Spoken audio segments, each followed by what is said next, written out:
Hi friends, வணக்கம். Welcome back to Tamil Mithran. சிவகார்த்திகனுடைய பிறந்த நாளான இன்னைக்கு மிஸ்டர் லோக்கல் படத்துடைய டீசர் வெளியாகியிருக்கு. இந்த டீசரை பார்க்கும்போது டக்குன்னு ஞாபகத்துக்கு வந்தது சூப்பர் ஸ்டார் ரஜினிகாந்த், விஜயசாந்தி நடிப்பில் பி வாசு டைரக்ஷன் பண்ண மன்னன் படம் தான் ஞாபகத்துக்கு வந்துச்சு. இந்த மிஸ்டர் லோக்கல் திரைக்கதைக்கும் மன்னன் படத்துடைய திரைக்கதைக்கும் எவ்வளோ ஒத்துமை இருக்குது அப்படின்னு படம் பார்த்தா தான் தெரியும். ஆனால் கதைக்கரு ரெண்டு படத்துக்குமே ஒரே மாதிரி தான் அப்படிங்கிறது இந்த டீசர் பார்க்கும்போது தெரியுது.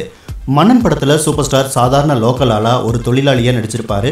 மிஸ்டர் லோக்கல் டீசர்லையும் சிவகார்த்திகேயன் பக்கா லோக்கல் ஆளு அப்படிங்கிற மாதிரி சொல்லியிருக்காரு. மன்னன் படத்தில் சூப்பர் ஸ்டார் ரஜினிகாந்த் வேலை பார்க்குற கம்பெனியுடைய முதலாளியாக விஜயசாந்தி நடிச்சிருப்பாங்க. விஜயசாந்தி யாருக்குமே அடங்காத திமிரு பிடிச்ச முதலாளியாக பண்ணியிருப்பாங்க. இந்த படத்தில் நயன்தாராவும் திமிரு பிடிச்ச முதலாளியாக நடிச்சிருக்காங்க. ஹீரோவை போல் லோக்கல் ஆளை கண்டாலே பிடிக்காது அப்படிங்கிற மாதிரி ரோல் ப்ளே பண்ணியிருக்காங்க போல இருக்கு. டீசர் ஆரம்பத்திலேயே பெரிய பெரிய பில்டிங்ஸ்லாம் காட்டிட்டு ஒரு பெரிய கம்பெனிக்குள்ளே சிவகார்த்திகேயன் நடந்து போகிற மாதிரி காட்டுவாங்க. இதை பார்த்த உடனே மன்னன் படத்தில் சூப்பர் ஸ்டார் ஒவ்வொரு தடவையும் ஒவ்வொரு காஸ்டியூமில் போயிட்டு செம்ம காமெடி பண்ணியிருப்பாரு. அதுதான் ஞாபகத்துக்கு வந்துச்சு. ஆரம்பத்தில் படத்துடைய டைட்டில் அறிவித்த உடனே இது தெலுங்கு படத்தில் வெளியான நேண்டு லோக்கல் படத்துடைய ரீமேக் அப்படின்னு சொல்லிட்டு இருந்தாங்க. இப்போ டீசர் பார்க்கும்போது இது மன்னன் படத்துடைய ஸ்டோரி மாதிரியே தெரியுது. அதுக்கு தகுந்த மாதிரி தான் அந்த டீசரும் வந்திருக்கு.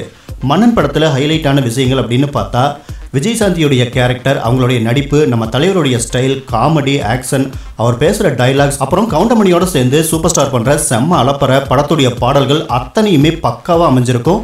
படம் செம்ம பிளாக் பஸ்டர். திமிரு பிடிச்ச பணக்கார முதலாளி ஹீரோயினோட திமிரை ஏழை தொழிலாளியாக இருக்கிற ஹீரோ எப்படி அடக்குனாரு, இவங்களுக்குள்ள நடக்கிற மோதல், இதுதான் மன்னன் படத்துடைய கதையாக இருக்கும். மிஸ்டர் லோக்கல் டீசரை பார்க்கும்போது ஹீரோயின் அதே திமிரு பிடிச்ச சிஇஓ, ஹீரோ சாதாரண லோக்கல் ஆளு, இவங்களுக்குள்ள நடக்கிற போட்டி, ஹீரோயினோட திமிரை ஹீரோ எப்படி அடக்குறாரு அப்படிங்கிற மாதிரி தான் கதை இருக்கு. மன்னன் படத்தில் வில்லன் அப்படின்னு தனியாக இருப்பாங்க. ஆனால் இந்த படத்தில் அப்படி யாரும் இருக்காங்களா அப்படின்னு தெரியல. அதே போல் மன்னன் படத்தில் குஷ்பு செகண்ட் ஹீரோயினாக ப்ளே பண்ணியிருப்பாங்க. இந்த படத்தில் ஒரே ஒரு ஹீரோயின் தான் காட்டியிருக்காங்க.